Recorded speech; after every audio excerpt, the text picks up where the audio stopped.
Good evening, visitors. Welcome to the Australian War Memorial's Last Post ceremony. My name is Tristan Rallings, and joining us today from the Australian Army is Corporal Brett Curtis.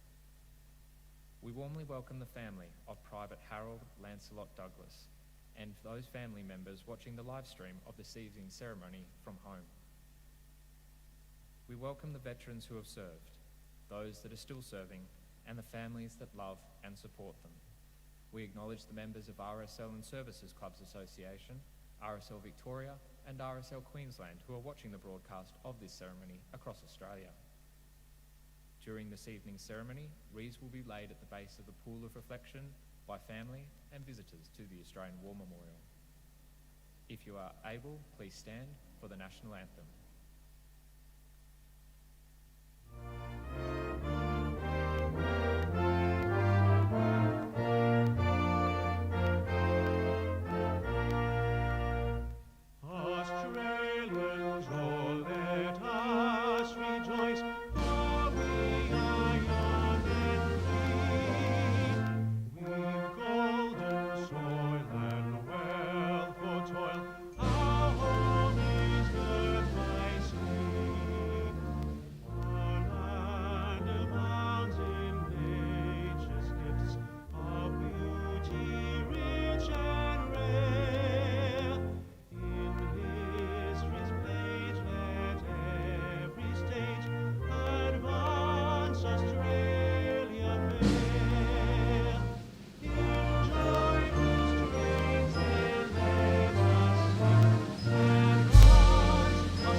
The Australian War Memorial was the vision of Charles Bean, Australia's First World War official historian.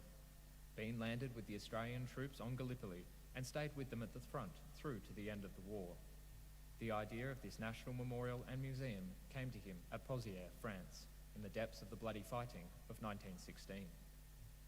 Bean's idea was that this would be a place where families and friends could mourn loved ones buried in faraway places. It would also be a place that could help all Australians understand what these men and women had endured and what they had done for us.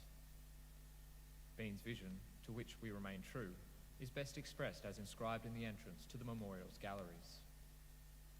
Here is their spirit in the heart of the land they loved, and here we guard the record which they themselves made. Tonight, we will read the story behind just one of those on the Roll of Honour, which lists the names of the more than 102,000 men and women who have given their lives for us in war and on operations over more than a century. But first we present a lament, Flowers of the Forest. Wreaths or floral tributes will now be laid at the base of the pool of reflection.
Today we remember and pay tribute to Private Harold Lancelot Douglas.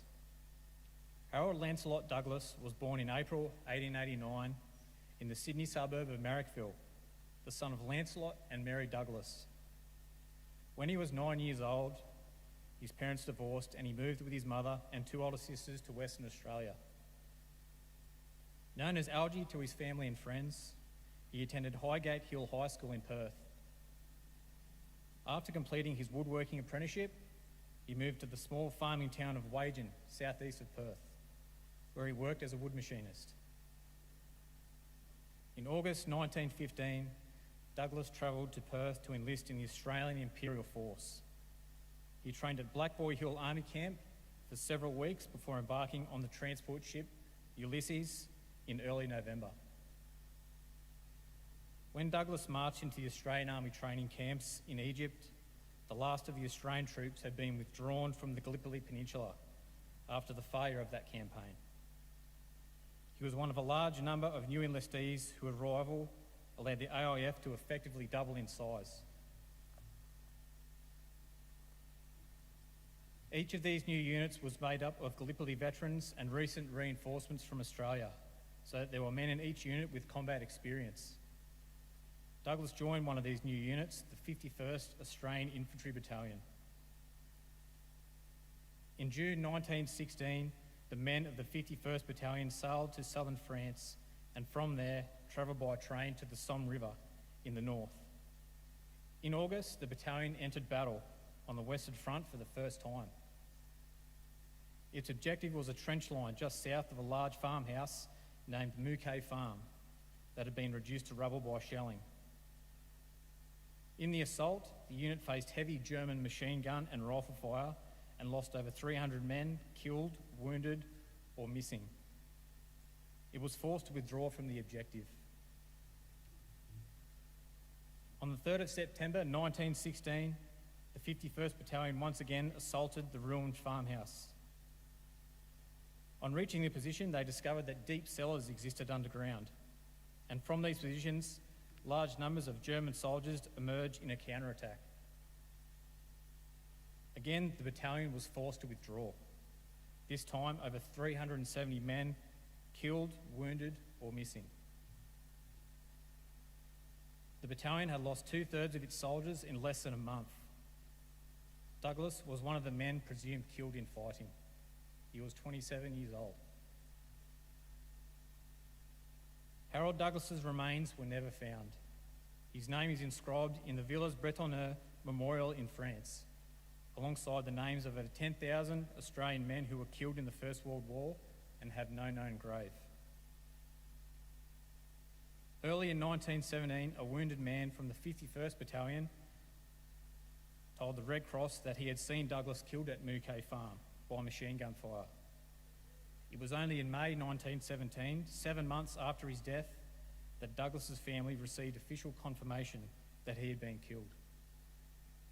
He was survived by his older sisters Hilda and Lorna. Unbeknownst to them, Harold's estranged father Lancelot was also still alive in Sydney. In 1918, he inquired after a name he had seen in the newspaper's casualty lists, he was informed that his son had been killed. Private Harold Lancelot Douglas is listed on the Roll of Honour on my right, among almost 62,000 Australians who died while serving in the First World War. His photograph is displayed today beside the pool of reflection. This is but one of the many stories of service and sacrifice told here at the Australian War Memorial. We now remember Private Harold Lancelot Douglas, who gave his life for us, for our freedoms, and in the hope of a better world.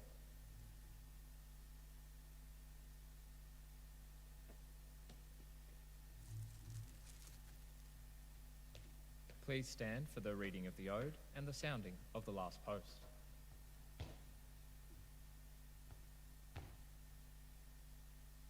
They shall grow not old, as we that are left grow old. Age shall not weary them, nor the years condemn. At the going down of the sun and in the morning, we will remember them.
lest we forget.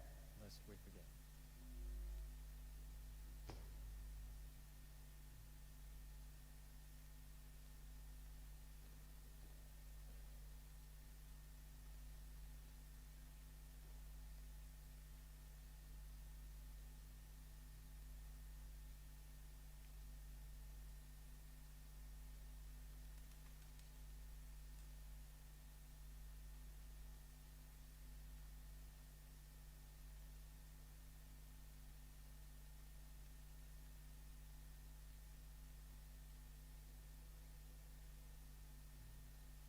We leave you this evening with the words of the memorial's founder, Charles Bean.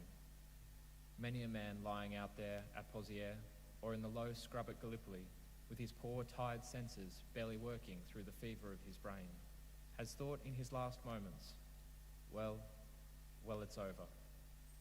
But in Australia, they will be proud of this.